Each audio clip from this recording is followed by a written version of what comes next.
enthusiastic fourth graders in a government school located in Mahadevpura.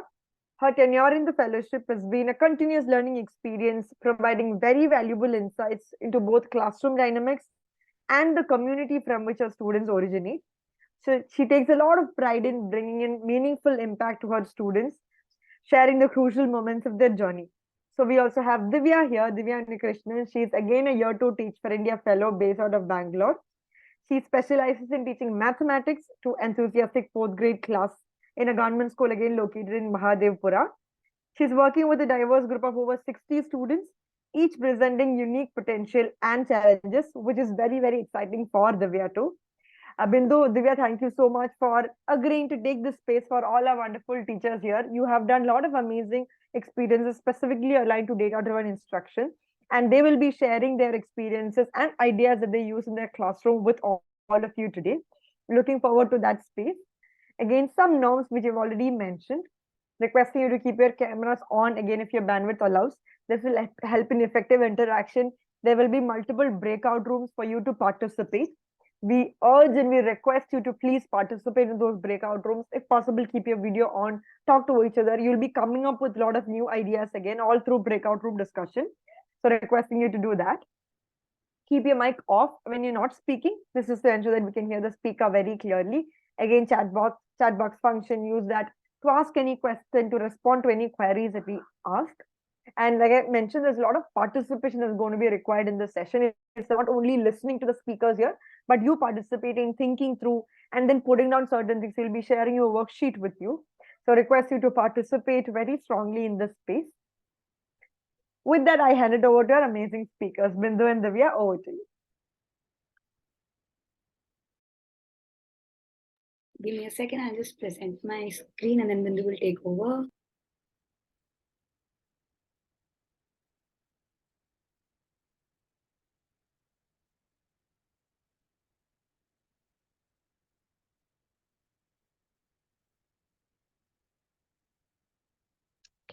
Hello, everyone. Welcome to this space. So before we start, I'm just going to give you a overview of the agenda of what this day, this 1.5 hour looks like for us. Before we head into the this one, we'll just have a quick recap of the course that we have completed just now on the data-driven instruction workshop. We will just see, we'll just go through a little important elements of that, which we will be using in our session today. After which we will dig deep into our data in our classroom, what Divya and me, how we collect data in our classrooms. Post which what we would do is we have picked a little sample from our classroom and we have given details on that. So we will give you all the practice time as on how you people can use the OCS principles and come up with an action plan for the sample data that we have chosen. So we will put you all in breakout rooms where you will get an opportunity to actually work on the data that we have picked and do the OCS and then come up with an action plan for that data. Post which we will all come back to the main room and we will share what our analysis was, what we did in our breakout rooms. And then we will have a quick debrief of how Divya and me would have handled that data in our classrooms, in our context, how we would have handled that data. And then a little bit of closing notes, and then we'll open up the space for Q&A. That's what this 1.5 hour looks like for us. Before we start, just setting some norms for this space. Requesting all of you all to be present, we actively participating in this session. We were even in breakout rooms also, we would urge you all to, leverage each other's inputs and, come up with a wholesome experience in the breakout rooms. Have an open mind. Data is a little intimidating for all of us. And, sometimes it might throw us off guard. So request all of you all to have an open mind. And again, ask a lot of questions. I think this is the perfect space for us to, clear all the apprehensions that we have around data and making our analysis of it. So that's the norms for this space. So our course recap is going to be a quiz. we have some questions for y'all. Divya?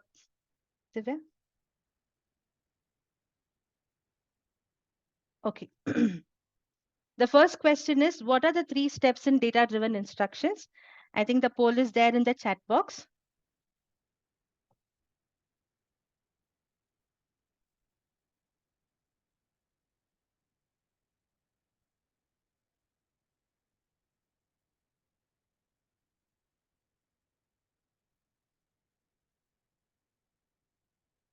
I think most of us.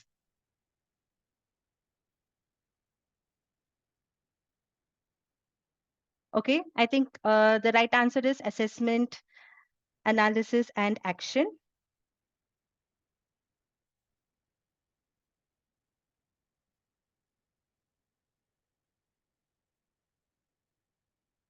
The next question. What are the 2 types of data that we collect? Hey, it's not showing on my screen. The second question. Could you just Just a maybe second. it's just Yeah. No, It's actually, showing first question. maybe there is some lag in your connection, maybe. no, just a second. Yeah, it's here. Okay. Can you all see now? No. Ma'am, excuse me. Same, yeah. The first question again popped up Yeah. and answered again, but the second question is not yet displayed. Yeah, now it's come. Yeah, got it. Yeah. Great.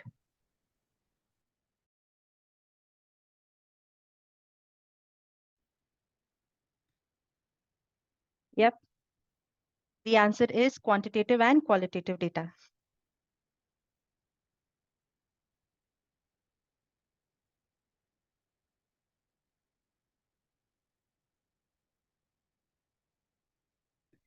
What are the 3 aspects of holistic education?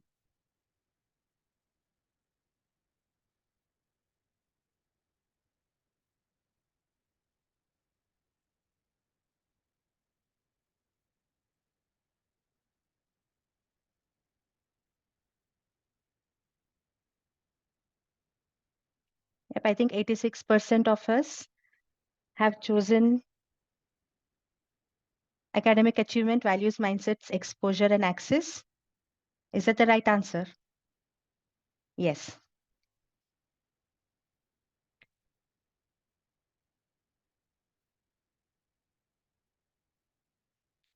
Okay, which of these 2 examples are of quantitative data?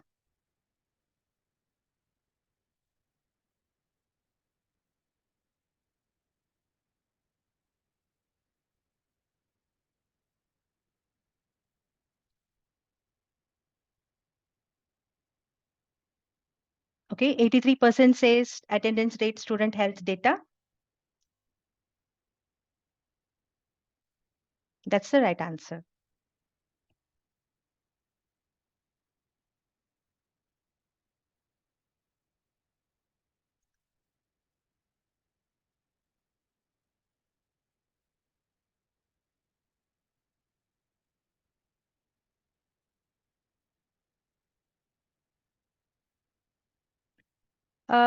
Maybe for this one, you could try using the chat box and let us know what do you think is the right answer. Nandini's exam scores have dropped because she's always distracted in class. Does this look like a symptom or a cause? Symptom. Thank you so much, sir.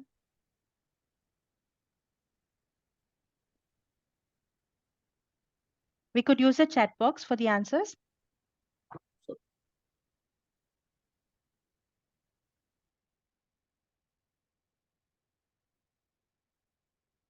I can see a lot of them responding symptoms.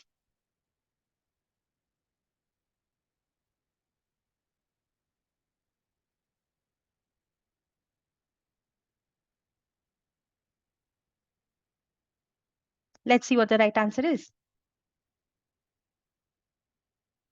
That's right, it is a symptom, because here we are just looking at the part of the problem that is visible for us. We are not doing an in-depth analysis of what could lead to this distraction of her scoring less marks. So that's the right answer.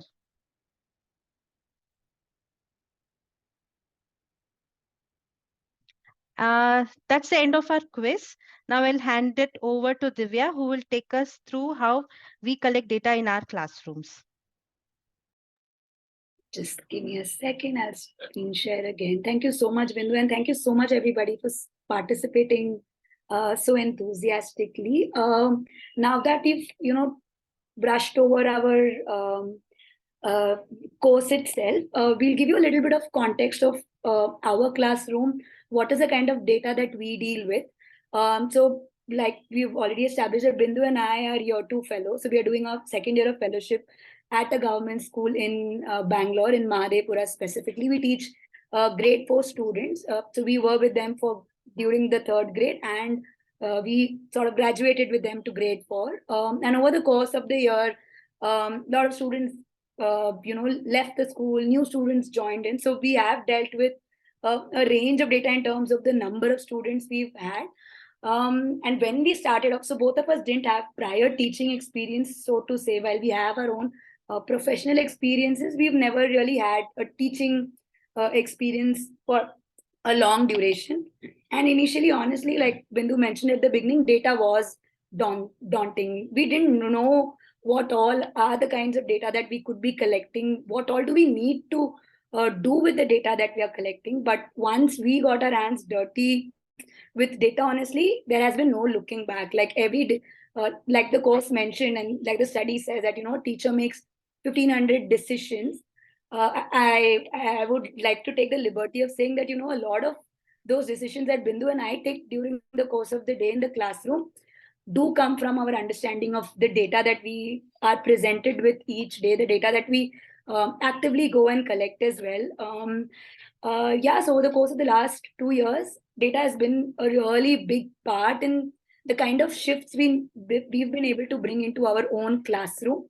How it has helped us better understand our students, not just set goals and figure out how much a child is scoring and have they grown or no, but just understanding our children better, and then thereby bringing it back into the classroom as well. And it does give us a lot of joy to say that it has really helped us bring in a lot of changes, and there has been a considerable shift in the classroom itself.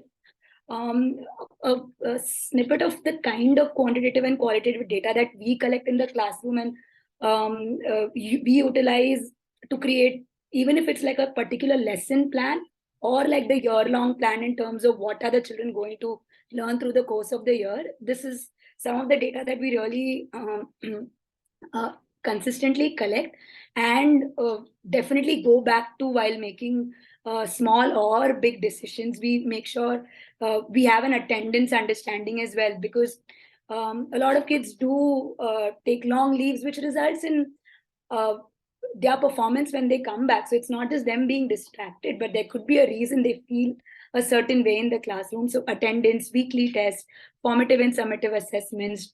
We also, because we are Teach for India fellows, we also do baseline tests, and we conduct 3 baseline tests through the course of the year, at the beginning of the year, at the middle of the year, and at the end of the year as well. And quite like formative and summative assessments, it is based on what the children need to learn at that grade level. In terms of qualitative data, we have one-on-one conversations with our kids. Sometimes we do scheduled times in our calendar. Sometimes it's just that one conversation that we're having, and there's something that we really we did not know, and that we know will help in making decisions pertaining to that child's needs and learnings. We conduct regular community visits. We go to where the kids come from, understand where they study at home, where do they sit and study, who are the people in their house, whether they have an environment that allows them to sit and study in one place. Is it a conducive environment? Do they have elder siblings or parents or other guardians who can help them with their academic endeavors or just support them in their learning journey itself? Parent-teachers meeting then again becomes a very crucial point where all the parents come together, and then we're also able to make sense of certain data points with them, that the parents, we've noticed this and we'd like for you to sort of help us figure out a solution for this. And also classroom observations, even when we are conducting lessons, and as teachers I'm sure a lot of us already do that, and I mean, we are not new in terms of, oh, this is what we do. I'm sure a lot of us already do that. We are just going to see how we sort of have been utilizing it and how it has played out in our context and helped us bring in a lot of shifts. While a lot of us already are aware of the quantitative data we collect, we just wanted you to get a sample of the kind of qualitative data that we are looking at. So these are few conversations and parts of conversations that we've had with parents or children. On the left of your screen, you can see something that a parent shared with us in terms of the support system they can provide for the child and what are their dreams and how that fueled our decisions pertaining to that child's learning, that child's requirements, goals, etc. And on the right, you can see that one, and this was not a scheduled conversation. We were talking to a particular child and that child mentioned something, and then we had to make certain decisions about how we teach that child, when we teach that child, and what is the atmosphere that the child needs to have when that child is being taught.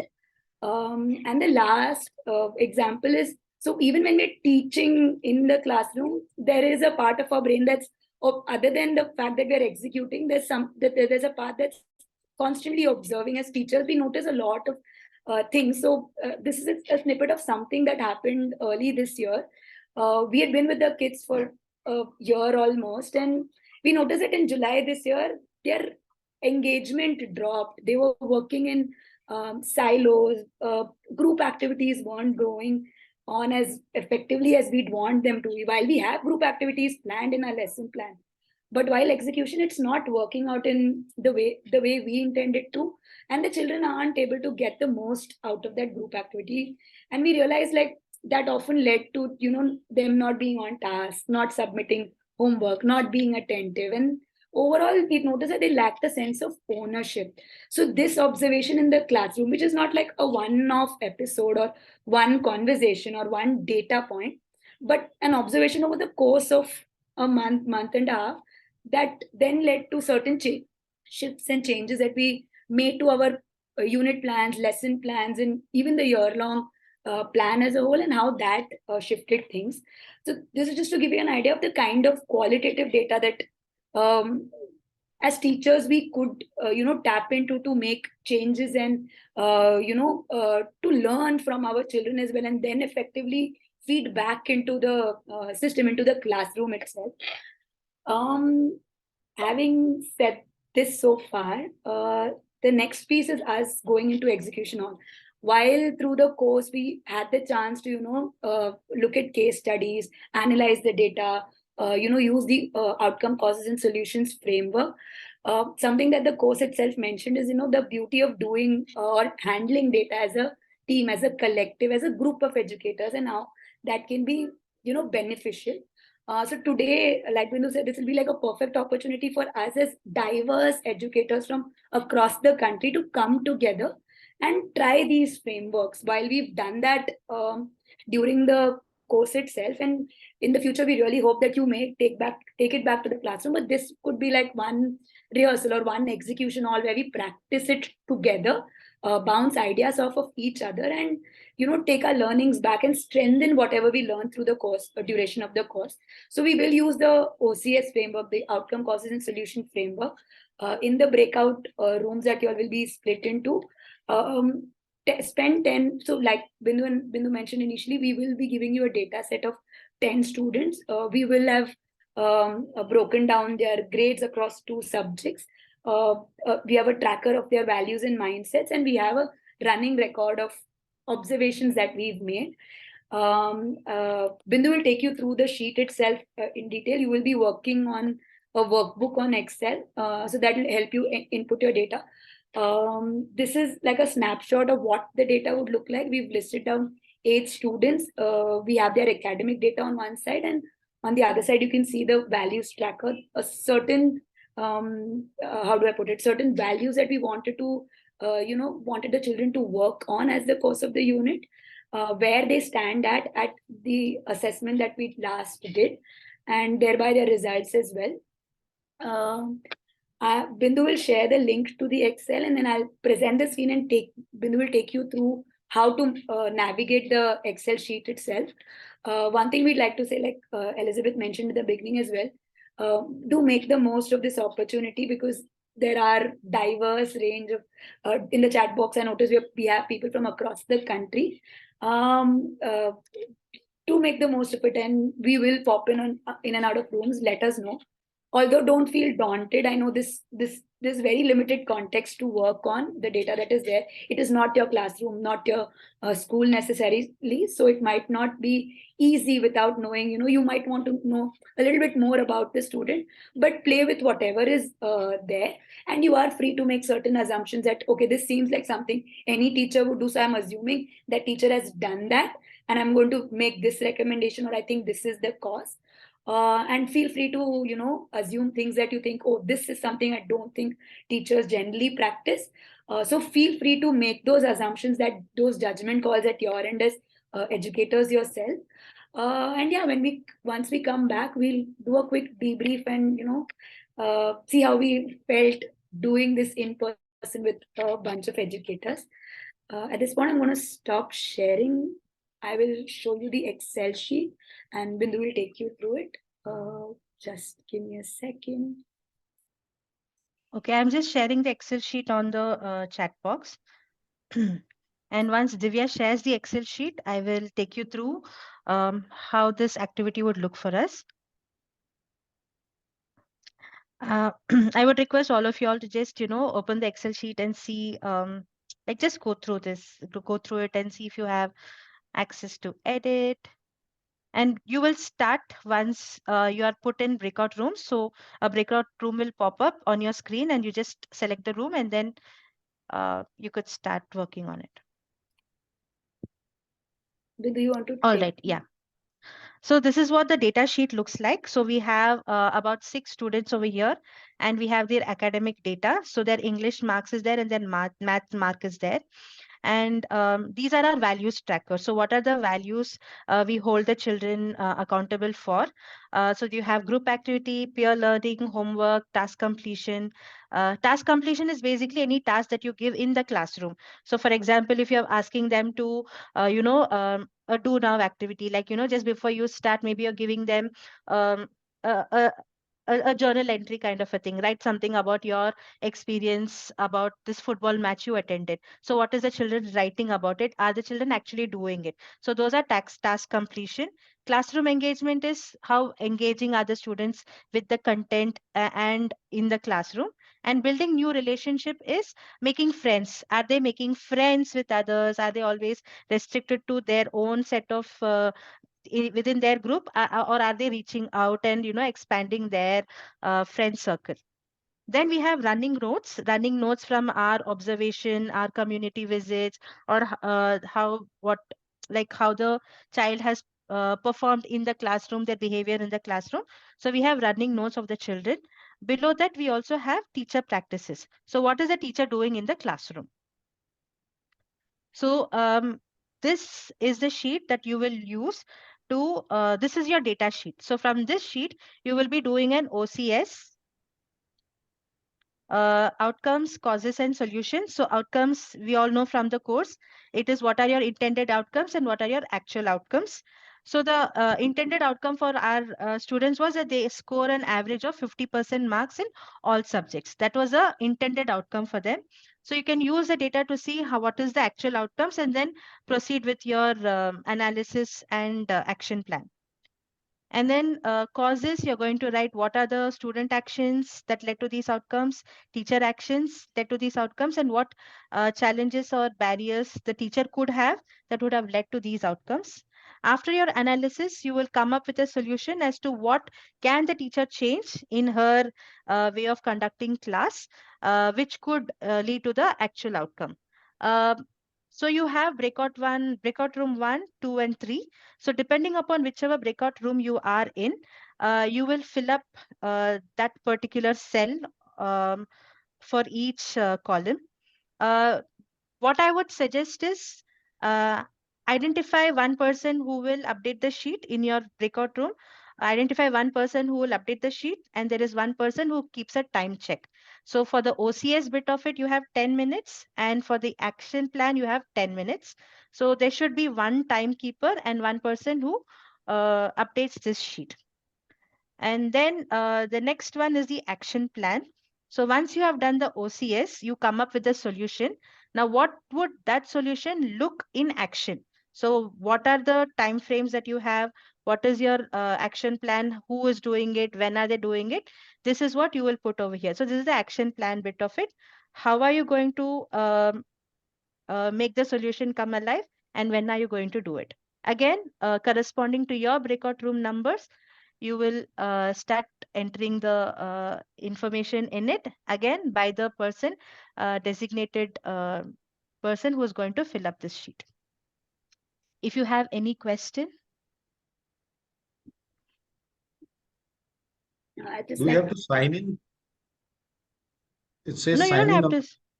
You may have to sign into your Gmail Google. account so that you're able to access and edit the sheet. I just wanted to add that do spend a lot of time doing the OCS itself, because I think that is the part where we are looking at data and trying to make sense of it. So that is something I think while we collect a lot of data as educators, analyzing it and making sense of it is one of the more challenging bits. Bindu and I, Elizabeth, Navya, will all be, in your breakout rooms at different points in time, and you can reach out to us, or you can switch back to the main room in case you have questions, or feel free to put it out on the chat box right now. Navya, maybe we could pause for a minute before we split them into breakout rooms so they can go through the sheet themselves and know what they need to do, and in case they have a doubt, ask now, so that it is easier and smoother for them. Makes sense, yeah.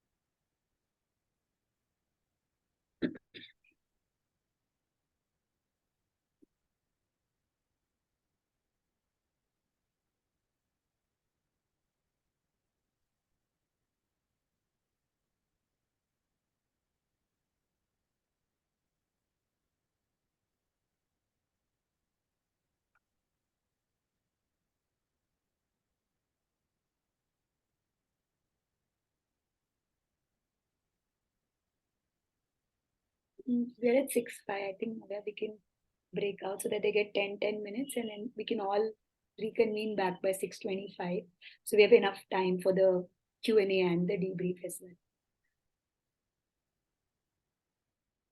I'll stop sharing at this point. We've opened the breakout rooms. Yeah.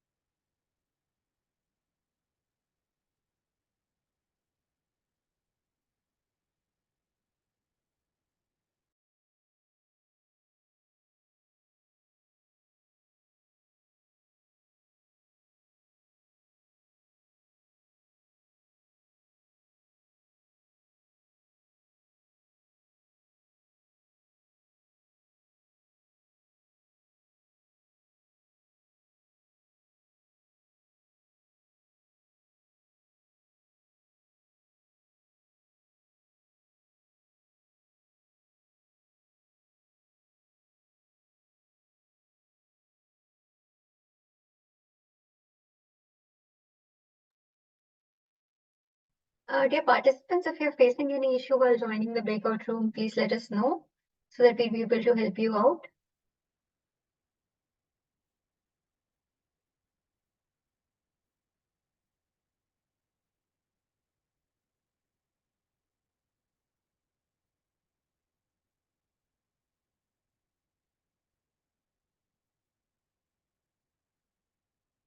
Prasanti ma'am, can we help you out?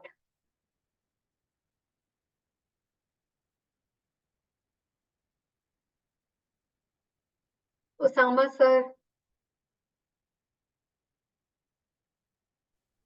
Satish.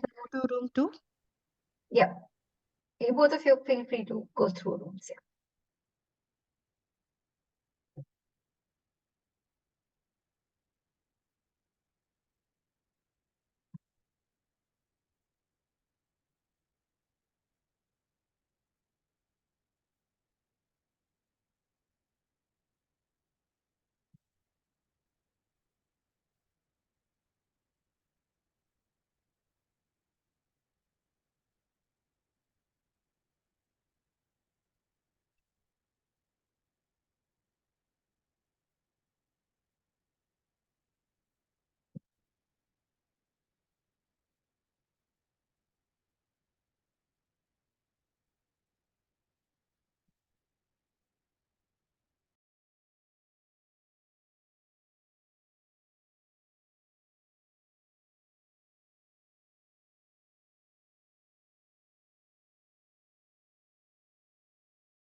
Hello, Parna.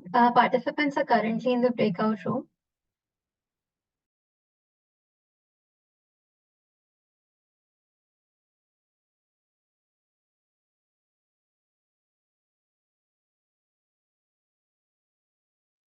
Hi, Navya, is there a possibility of giving participants screen share access? Because in the breakout room itself, some of them don't have access, are unable to open. So one of them wants to share. Is that a possibility? Okay, for now, I will change it to all participants so that they're able to share. I've done it. Perfect. Thank you so much. No worries.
Divya, can you hear me?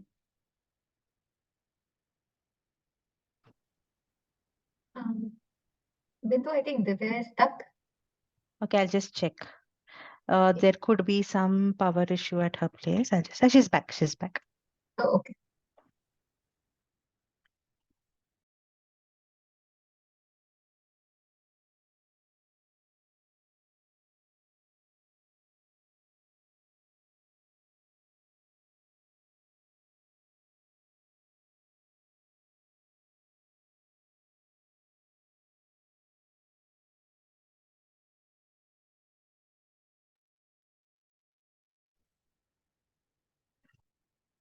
All of them are back, right, Navya?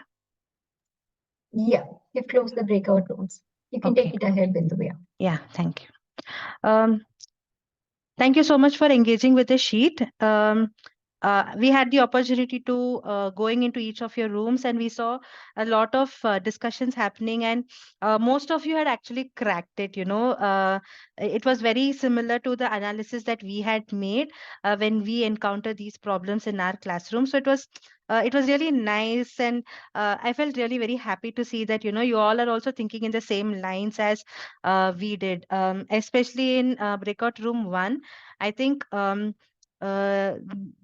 I mean, you were very quick to pick out what could be the barriers that was not allowing Sanju and Sabir to, perform really well in the classroom, and what was the reasons and how the teacher action was leading to it. So it was really nice. So I would like to open up this space for if you all want to share how it was for you all working in that space. Did it make sense?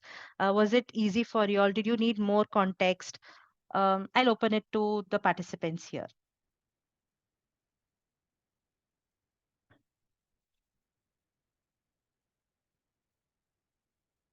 Or maybe one of y'all from each big breakout room could just share what was your rationale in decoding the data given to us, and how did you come up to those arrive at those conclusions or arrive at those analysis that you did.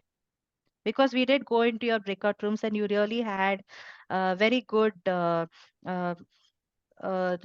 suggestions and pointers to put out there.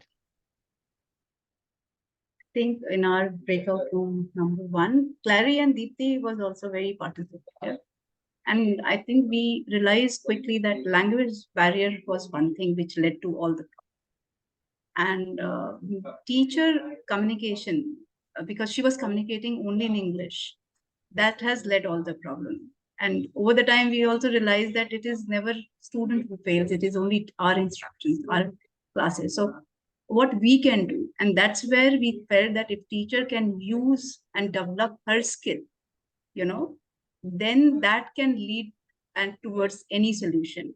And thank you, Bindu, for telling the frequency when and how we got stuck, because we have done this in the class, but structured way, we have never done it. But this gives us a lot of clarity to us. And we realize that at when the teacher, how many times the teacher will give instructions. I realize that if she is doing only twice in a week, then 3 times in a week, the child will be lost. So she has to do all the 5 days. She has to make that personal connect in Hindi or English or any regional language, so that the child feel wanted in the class. And every marks which the child will deliver, only he feels wanted and loved in the class. Language is only that. So I think Clary, thank you so much for writing for us. And Deepthi was also very quick in responding. So thank you so much. It was interesting. We enjoyed doing it. Thank you so much, ma'am. Anybody else who wants to share from breakout rooms 2 and 3, how it was for you all? So it was quite a short time, but I think we tried to crack it. We didn't reach the barriers and action thing, but somehow I felt already group 1 has covered it. But about something like this thing, that the barrier which we found was all students have to write in full sentences. So that's a kind of a, the teacher stuck with have to and should do those kind of things. So that's a barrier of the teacher. And instructional hours during school time were used to teach all students. So this I feel, some instructional hours should have been kept to engage and give a kind of a, I don't know whether to use the word remedial kind of a treatment to students, or engage students who were finding a difficulty or were below their grade level. Like they were in grade 4, and I think Sabir or Sanju was below grade in reading. So some instructional time should have been given by engaging the others in some kind of video or some kind of visual learning. She could have done that. And the good thing about the teacher is that she had brought in social emotional learning and sports opportunities. Another thing, when we observe the quality data in the values tracker, that again, is in the action plan. One can have very clear cut strategies to encourage Sanju to do homework, and Sanju and Sabir to complete the task. Some kind of strategies to be used. I don't know whether the teacher used that. There's no input on that. And classroom engagement. Again, there's no effort from the teacher's side on classroom engagement for Sanju and Sabir, and homework completion by Sanju, and peer learning. Clearly, Sanju and Sabir are not engaged when it is about peer learning, and Sabir is not engaged in group activity. And Shivraj, even though Shivraj is scoring well in English, maths is also 75, but homework completion is not there, and also classroom engagement. So his socio-emotional learning needs to be, looked into. It's not just about English and maths, but also about, how the child engages and relates to other children, and the overall well-being. That's what is holistic, I believe. And Nandini is not taking ownership at all, so something to be done there. That's all from my side. Thank you so much, sir. From room 3, anyone?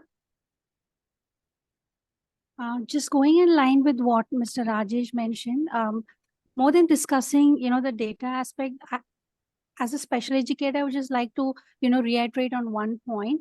The third column talks about solution, right? So when we say solution, I think it should accommodate the accommodation factor and modification factor, because each child, we do see there are certain strengths and stretches.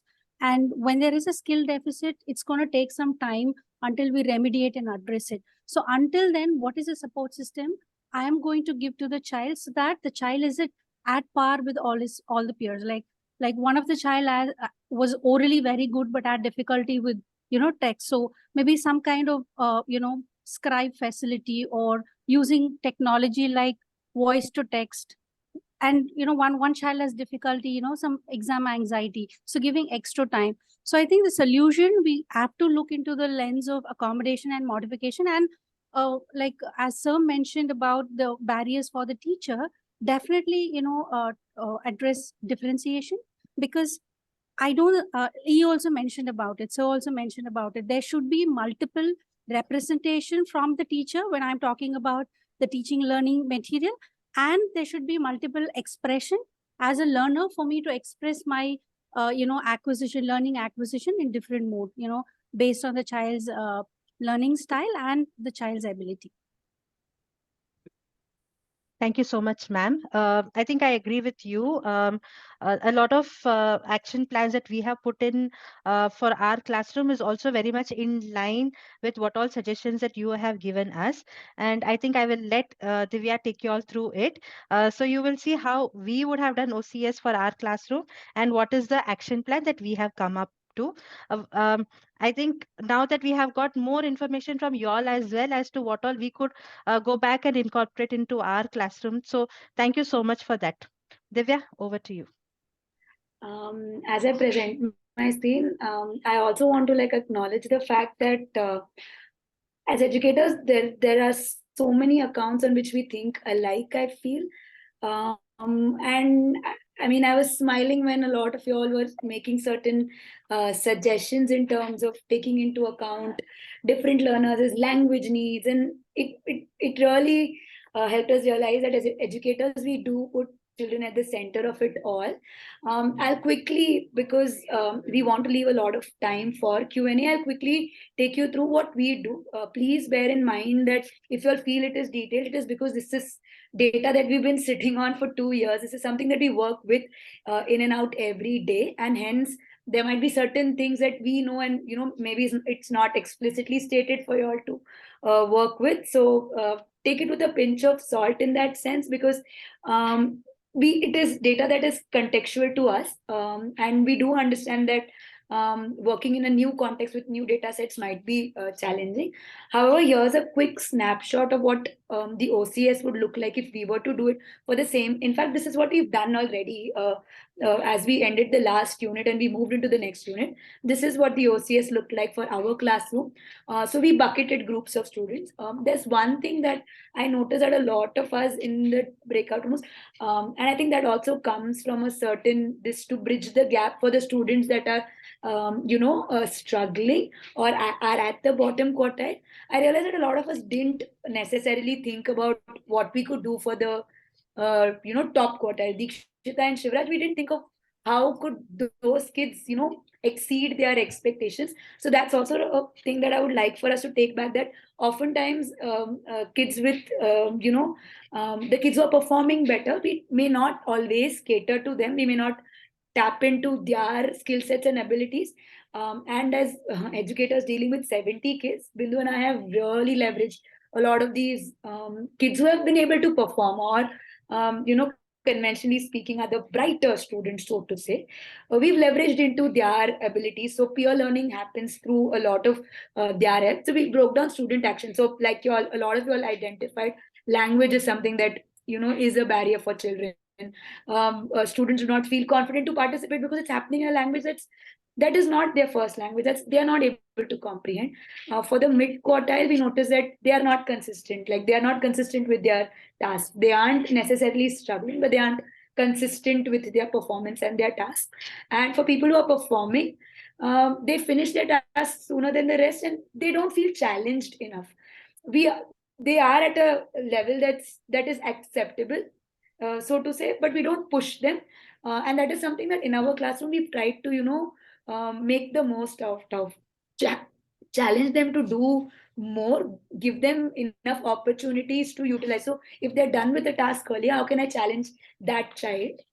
That is something that I'd want all of us to take back. And also their articulation. So they are great for students, but they may be able to share, but they may not be able to articulate very well, written or verbal. So that is something I think we'd like to work with in terms of Deekshita and Shiran, and that's something we'd mentioned in the running notes as well. In the teacher actions, like a lot of you all identified that the students are bifurcated into homogeneous groups, so that doesn't work. We are not giving them enough opportunities. There are certain skill sets and skill set barriers within teachers. They're not differentiating, etc. So bang on that. I think it makes us really happy to see that it gives us a lot of hope that we are also on the right track. A lot of y'all come with years of experience, and so it really warms our heart to know that okay, we are also thinking like a lot of y'all who are veteran teachers and school leaders and been in the industry for so long. Barriers and challenges is the fact that teachers are not considering language barrier. What could the teacher do differently? If I look at solutions, we've thought of 3 main solutions. So we didn't want to list out a huge list of things, but 3 main. One is that we will facilitate peer learning. The second is to increase accountability. And one bit that for the bottom quartile students, Sanju and Shabir, what a lot of you all identified that they need one-on-one time.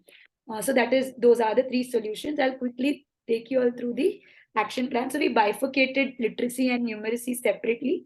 And I'll take you through only the bottom quartile since you all dealt with it so much.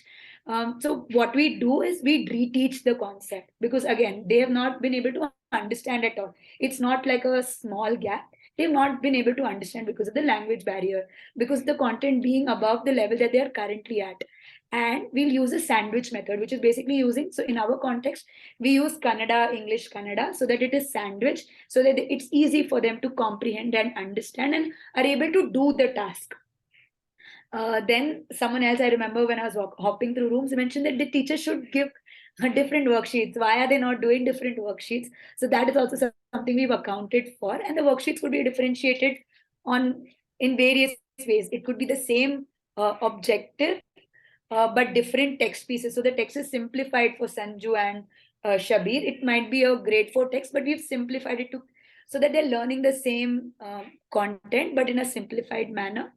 Then for Jeevita, for numeracy, is to revise foundational numeracy, because that's where they're struggling. So number sense, place value, those bits, and they need to listen and comprehend, because currently they're not at the grade level. So it might be difficult.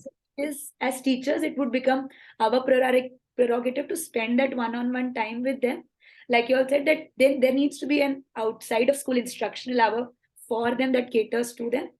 So that's what we've done. They will relearn concepts that are taught in class one-on-one. They'll sit with a teacher or a smaller group, so to say. Yeah, so that's how that's what an action plan would look like for us.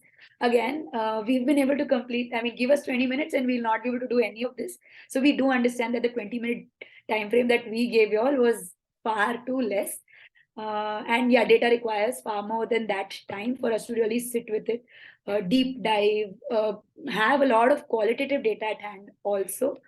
Yeah, and last thing before I move to the next slide, I want to reiterate is that oftentimes as educators, we focus on the students who are struggling or who are not at grade level. And often, okay, there is a group of students that's on task, doing their thing and scoring what they need to score at that grade level. Leverage those students. Their competencies can be leveraged because if you have a bigger class size, then you may not be able to give one-on-one attention to all the students that you want to. So utilize these students who are, able to score above your classroom goal average, so that they feel challenged, because like all of us know, when we teach, we are relearning ourselves as well. So do utilize so if you look at it, we have done that. We've utilized Deekshita and Shivraj's competencies to remediate for Jeevita and Nandini. Yeah, so that's broadly what our action plan looked like. And just reiterating, 20 minutes is definitely, and acknowledging that it is a very short time duration. But I hope you all had the chance to hear each other and how they would look at data, and that has been helpful, I feel. I remember from breakout room 1 or 2, someone mentioned about the goals tracker. So this is how we track the values and mindsets that we are, evaluating them on, or we want the children to imbibe. And we prepared a simple tracker that each child has, so that they know. So in a week, if for group activity, they have to participate in group activities, and we set a minimum bar saying that 3 at least you have to do. So if you do 3, that means you've met expectations. If you don't do that, then anything below 3, that means that you've not met your expectations. And then you go ahead and have that. This serves even as a report card on values and mindsets for them, so that they can evaluate, they hold themselves. And this is a student-led piece. They will monitor themselves. In groups, they can check in for each other. And this becomes a really interesting piece for students to see growth. Okay, week 1, I did not meet my expectations. Week 2, I'm already meeting. And week 3, hey, I'm doing this activity more than the stipulated number of times or days or activities. So this is a tracker that we set up to, collect data that is based on values and mindsets, just the classroom overall feel. The last piece that, so we've been teaching only for 2 years in this classroom. But like I mentioned in the beginning, that it has really changed the way we teach on a daily basis, set goals. So we are able to set rigorous goals. So it's not setting a classroom goal around that all my kids will have an average mastery of this, but we bucket our goals. Because if I set a 70% goal and you notice that Shabir is not able to get passing grades, then what would it look for him to get there? And if he doesn't taste success sooner or later, he's going to lose interest. So it's important for us to set goals that are realistic for those students, that is So basically individualized goals for them, so that they taste success and they're able to see that growth and that improvement. Because for a child, realistically speaking, who's at a 40 right now, to get to 75, it is going to take some time. So why don't we set smaller goals? So that's what we do. When we know that currently a Shabir or a Sanju is at a bare minimum of 35 for this month or this unit, let's keep 50 the target. Let him taste 45 in the first weekly test and be like, you've grown by 10 percentages. So that person feels encouraged. The next is differentiate instruction. I'm not going to deep dive into it because a lot of you all are already speaking about it. And I would also like to acknowledge that a lot of you all must already be implementing this in your classroom. The other is the last piece is creating detailed plans for remediation. So if I know that this is a particular concept or a skill set my child is in this group is lacking, like Shabir and Sanju had problems in reading on their own. So then I know that first I need to bridge the gap of simple reading. I can't bring them a grade 4 text just yet when they can't read. So then setting realistic goals, planning to bridge that content, that child is going to read short stories, which is based on 3-letter words. Cat sat on the mat, cat rolled on someone's lap. So simple text. When they also realize that they're able to read smaller text, it becomes easier for them. So creating very specific remediation objectives as well. This is how we've utilized data to see whatever little growth we've seen in our classroom is because of data, honestly. And just to add to what Divya has said, another main point is consistency. So consistently doing this, like whatever is the action plan that we have set across, consistently doing it. I remember in room one of the teachers had specified that we don't have context of the school that this data is from. Is it a government school or is it a private school?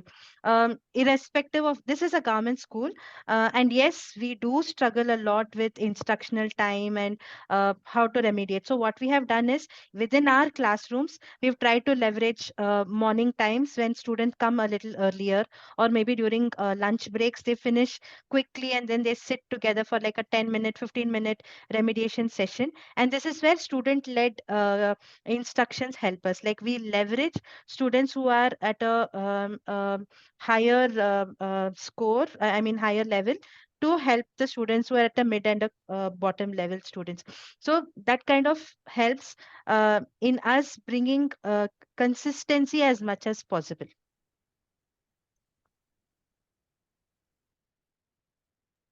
Thank you, We've- Bindu. That we'll open it up for Q&A. If you all have any questions, we'd be happy to answer based on our understanding and our use of data over the course of the last 2 years and how we use it on a daily basis. Yeah, and these are our IDs in case we are unable to. I'm assuming all of us have had a long day, so you don't want to stay back. You can always reach out to us. Here are our email IDs. And in whatever way possible, we can definitely look at helping you. Something that the course beautifully summarized was that, consistency, working in teams, because data is daunting. I mean, it is because Bindu and I are together that we're able to do this, like 2 of us working on the same. So we do understand and acknowledge that. So do leverage you. It doesn't have to be, teachers teaching the same subject or the same this. It can be cross-content collaboration. Bindu and I teach different subjects, so we often collaborate and exchange points. Yeah, and I'll leave you to it. If anybody has questions, feel free to raise your hand, ask us. I hope you all had an interesting 1.5 hours. You can even use the chat box if you want to drop questions for us. I'll leave this screen on for a bit and then I'll stop sharing.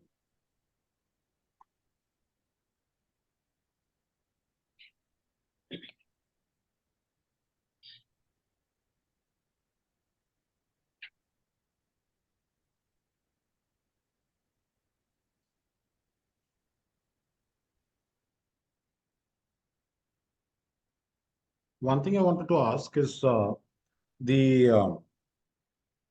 after school, something you had written in the action plan or this thing. I mean, in the course, what I saw was that that we need to engage children in some kind of visual learning and then take care of the slow learners or whatever we call them. So how much is this after school thing, effective in your 2 years of engagement?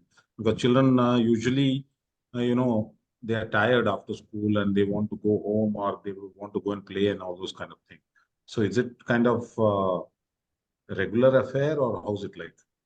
So this is something that we have started off. What we do is we kind of get the children excited about it. Children do like to stay back, and this is a time that they get to see their teacher who is not a teacher, who is a little bit outside of the classroom kind of a situation. So even the bond that we develop at that time is something really nice, and children like the attention, that they like the fact that we are sitting with them one on one and we are making the efforts to teach them. So by our experience, we have seen that children are more open to staying back, and this is not for a very long time.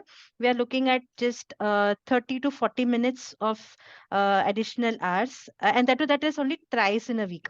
It's not every day that they are sitting. We try our best to cater to these kids during class hours itself, during a lunch period or during morning times. But then otherwise, what we have seen is children are okay with it. Children are excited to spend that one-on-one time. They get that special attention with the teacher, so it's been going good. Another thing I noticed was the positive thing about the teacher was the engagement in SEL and sports activity. Yes. So this is within the class hours, academic hours, or what is it like? It's a mix actually.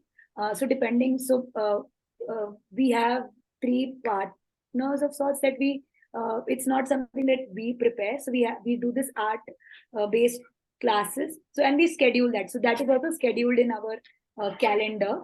And anything else. So we also have a sports partnership where we coach children for.